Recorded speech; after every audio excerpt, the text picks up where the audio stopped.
If you're a home buyer in the state of Washington, you're paying reparations. Did you know that?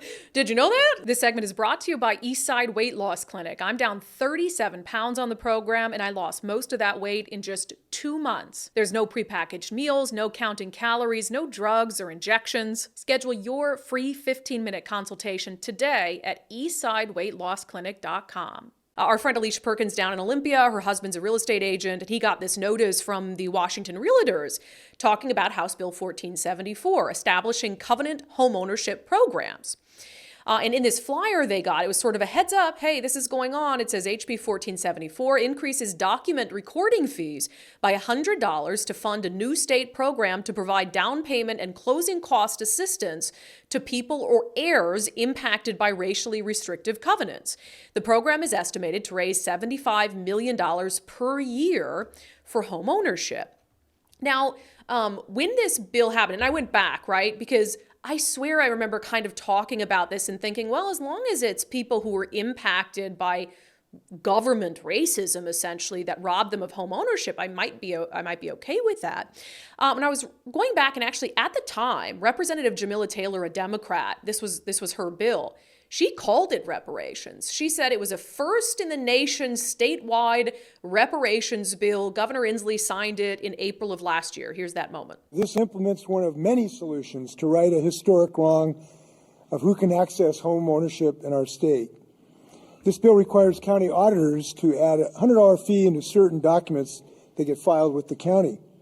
This money will go toward a new program that provides a pathway to home ownership for socially disadvantaged communities that have been excluded from generational wealth building opportunities because of racial housing covenants.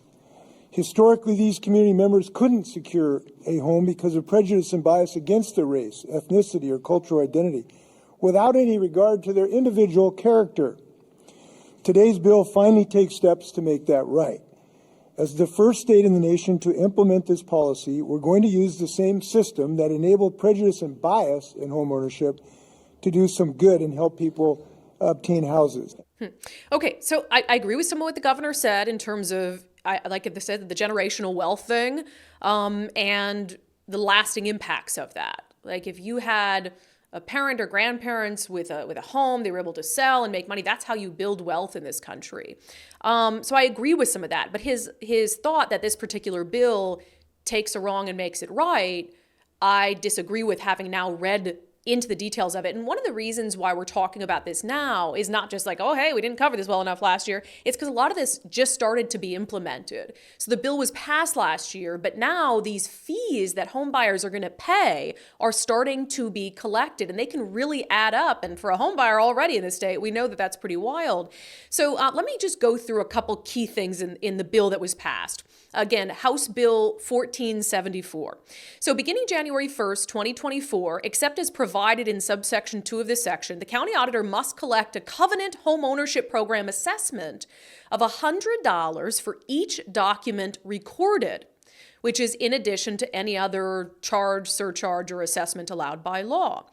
And then it says, as part of the covenant home ownership program, the department shall contract with the commission to design, develop, implement, and evaluate one or more special purpose credit programs to reduce racial disparities in home ownership in the state by providing down payment and closing cost assistance.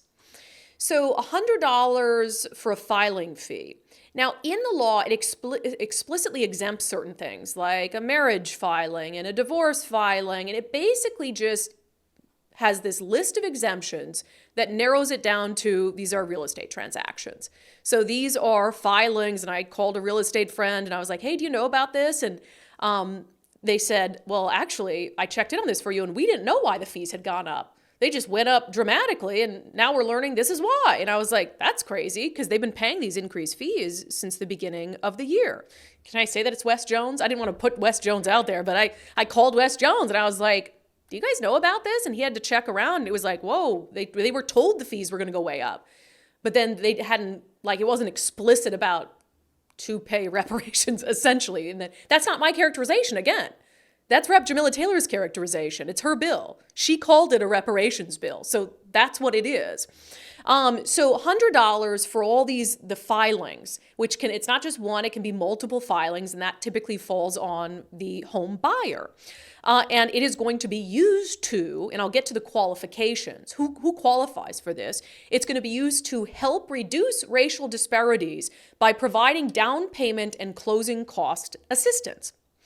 So not only that, but of course, you can't have a government program without a what? A study.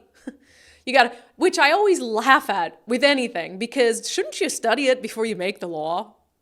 Shouldn't you study it and figure it all out, the best way to do it before you make the law? So it's like studies. I mean, that makes sense. And working groups and all of this. It's like, okay, so it says the commission shall complete or cause to be completed an initial covenant homeownership program study.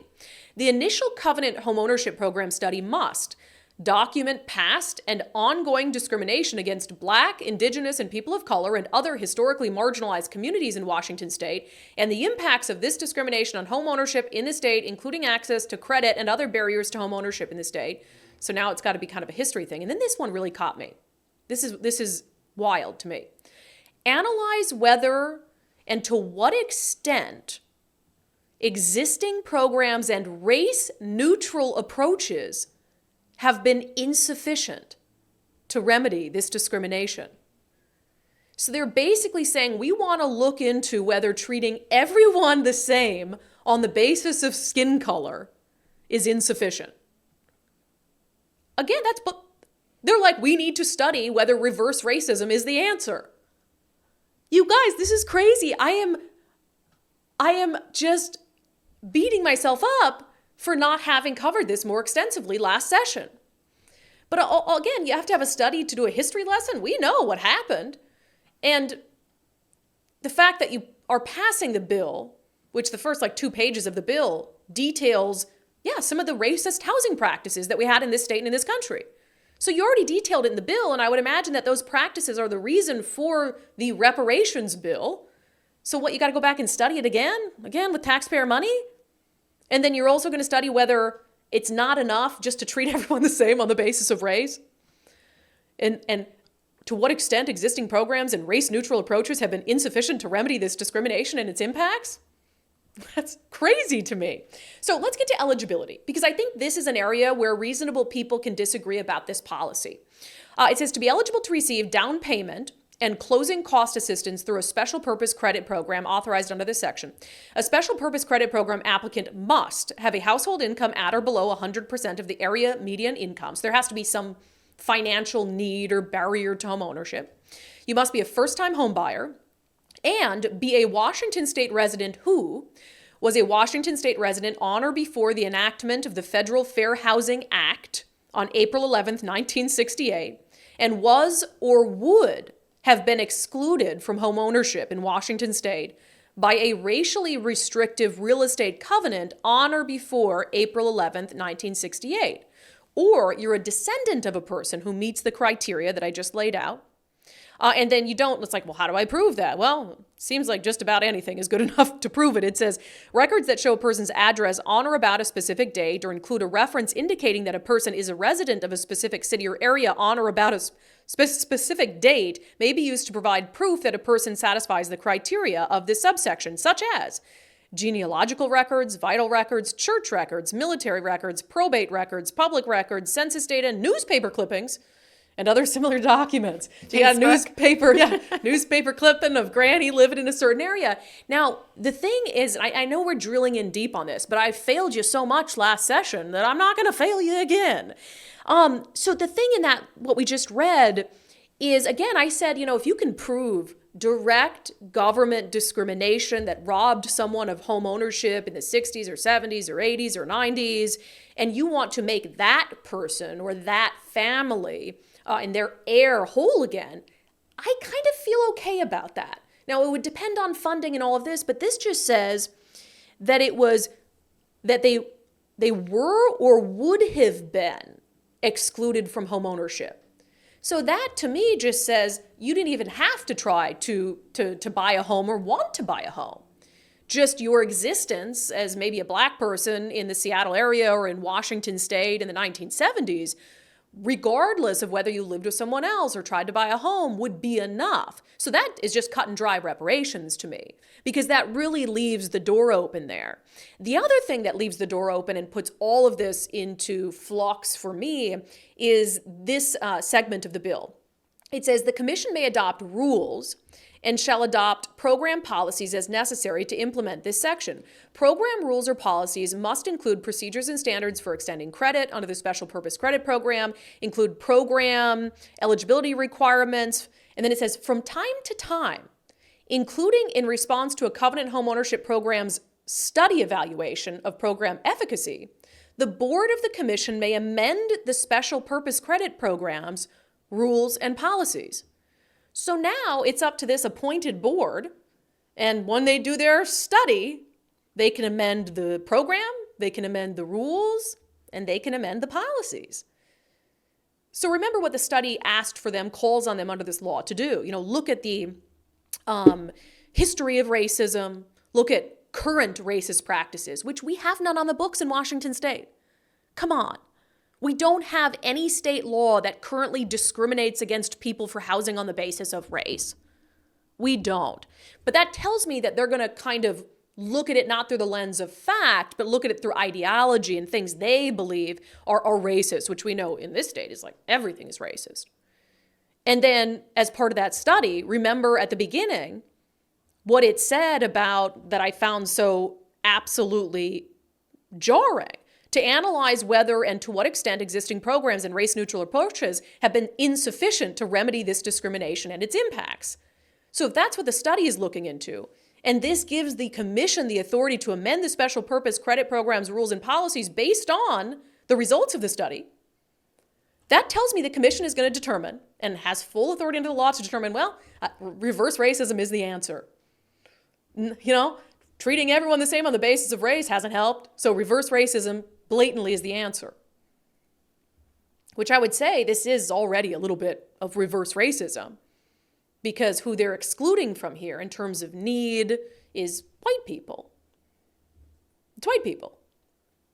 So basically this is first time, second time, whatever it is, white home buyers who are going to pay reparations to Black, Indigenous, first-time home buyers when these white home buyers, they probably didn't do anything wrong. I don't want to trace their genealogy, but it's almost punishing them. When you have white people who struggle financially, you have white people who, are struggling to be able to buy a home. And so now you're going to increase the burden for them when they didn't do anything wrong, to decrease the burden for others who might be deserving, who might historically have been discriminated against by the government, but who don't have to necessarily prove that. And that at its core is the issue with reparations. And that at its core is the issue with House Bill 1474, which, as Washington state often is the first state in the union to do something like this. And I didn't know it was happening right now to this extent, adding hundreds of dollars to the cost of buying a home. Even real estate agents were kind of surprised at, oh my gosh, yeah, this kind of happened under the radar. Like maybe you heard some whispers of it in 2023. Well, it's taking effect now as we speak, and we're going to track it. This study, so I've got to dig into the study. Admittedly, this popped up on our radar, and the law says this first study findings were due March 1st of this year. So they've been put out. So I don't know if we have to file a public disclosure request for them, but I plan on doing that to see, okay, what did the study find? Because whatever that study found, that's going to determine how this board that directs how the money is spent in this fund, $75 million a year, that's going to determine how they change the rules and how this reparations bill is reshaped moving forward. And I guarantee you that they will end up reshaping it and making it more of a widespread reparations. So, the more you know.